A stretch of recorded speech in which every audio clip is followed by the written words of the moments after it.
எழும்பி பிரகாசிக்கணும் ஆண்டவர் என்ன செய்கிறார், விரும்புகிறார். யார் எழும்பி பிரகாசிக்கணும்? நம்ம தான் என்ன செய்யணும், எழும்பி பிரகாசிக்கணும். அப்ப நம்ம எழும்பி பிரகாசிக்கணும்னா நமக்கு தேவையானது என்ன?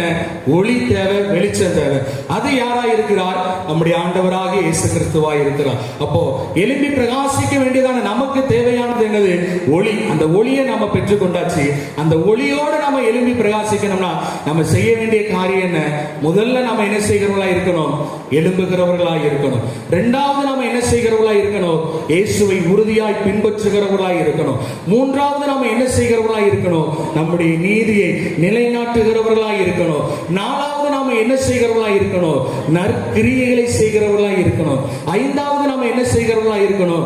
கர்த்தருக்கு பயந்தவர்களாய் பரிசுத்த வாழ்க்கை வாழும் பொழுதுதான் நாம எழுப்பி பிரகாசிக்க முடியும். கடைசியாக நாம என்ன செய்யணும் பாருங்க, விசுவாசம் உள்ளவர்களாய் இருக்கும் பொழுது, விசுவாசத்தோடு வாழும் பொழுது நாம எழுப்பி பிரகாசிக்க முடியும். அல்லேலூயா, அல்லேலூயா, ஆமென். பாருங்க, அப்ப எழுப்பி பிரகாசி